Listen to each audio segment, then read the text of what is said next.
Hi everyone, haven't posted in about 2 years, but wanted to make some more posts here. I've done very well during COVID times and not so well during the last year, so taking some of those lessons learned and wanted to share with you how I'm allocating my portfolio going into this new year. And hopefully this information might be helpful for you to look at some additional options you may or may not have heard about before. So what I'm doing for this year is basically what I'm calling the average speed portfolio, and that's basically based upon taking, I'll use a model of 100K. I'm going to have real money in this for simplicity purposes. I'll take 100K and then I'll just use the real prices that I got in my actual portfolios to allocate out the model.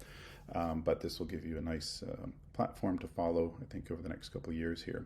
But the core concepts involved here is really breaking out things into thirds. So we've got 30%, which I'll call a yield tier, and that's got some stocks we'll go into here, actually indexes and so forth. Next, we have our growth plus dividend, also allocating 30%, and then we have the other 30% for what I call aggressive growth. These are also ETFs. Many of these are leveraged, so just be careful on that. And then finally, we're keeping 10% for cash, with the idea of allocating that as if we see some opportunities, particularly in terms of indexes taking some dips or hits. So for example, this yesterday, it was actually when I started really buying in with this portfolio, and that was a big down day, I think 3% down for the NASDAQ. So anyway, really quickly, let me run through these things here. Let me show you some basics of what these are, just to introduce you to them, and then I'm going to keep this video very short. I'll do some follow-up videos which will break out into more detail, the actual numbers, and then we can start tracking going forward. So quickly, the yield tier here, JEPQ and JEPI. So JEPQ is a JP Morgan ETF, and basically what it involves is it has a series of tech-ish related stocks that it's holding, and it writes some covered calls against that. So the covered call is why you get the additional premium. That also does somewhat cap the upside, but what I'm thinking here is over the next year it may be somewhat of a stagflation type of market, and if that's the case, we want to have some just income coming in that we can reuse to buy additional opportunities. So JEPQ is sort of the tech focused aspect. JEPE is sort of the more S&P 500 kind of a broader base of stocks. Same thing, covered calls that they write on that. And SVOL is a little bit interesting. That is using inverse, well, it's kind of like the XIV of the old days, which no longer exists, but basically what they're doing is they're taking VIX futures, selling those, and then they're hedging or protecting basically by buying out of the money VIX call options. So there is an inherent premium involved in the VIX futures, and so they're trying to capture that in a safe way. This does have the highest yield, but it's an interesting play that gives a little bit different asset class. So between these three, that's going to be 30% allocation, and that's going to give you somewhere in the order of like 13-ish% yield for the year. Next section, we've got 30% allocated to growth and dividends. And so ETF here is SCHD, which is the Schwab, very highly regarded dividend-focused index, but also has pretty good capital appreciation.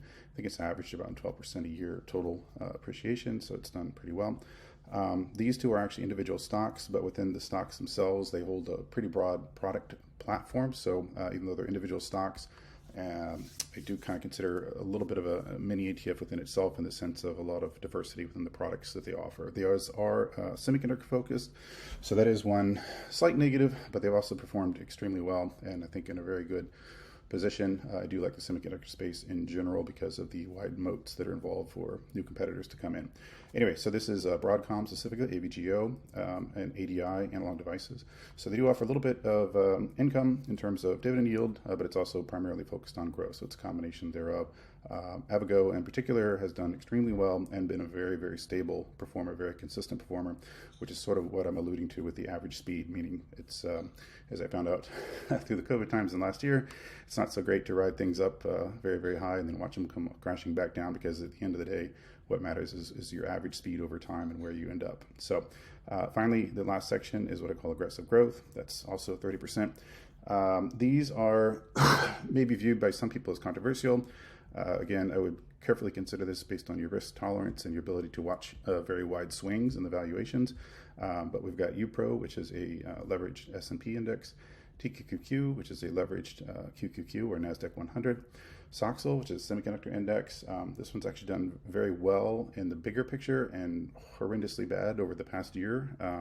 But again, it was kind of a 7x up and then all the way back down type of affair. So this is one to be very careful with, but can have very good upside. Teckle is Russell 1000 tech index, but also leverage. And QQQ, of course, is just a generic NASDAQ 100. Finally, we have our 10% cash. And so we take your pick here, SGov or SHI. Both of these basically hold T-bills or government-issued type of very short-term bonds, and actually give you a better interest rate than savings accounts. So this might be something to consider for just some of your additional savings. But this is the basic breakout of the portfolio. I want to keep this video fast and short, so I'll stop here, and I will continue with another video where we'll focus in on the actual prices with real money, but I'm going to port that over to this 100K model portfolio to keep the numbers very even in terms of 100,000 exactly, and we'll go from there. So hope this is helpful to give you some additional options to consider going into the new year, and we'll see how 2023 plays out. Talk to you soon.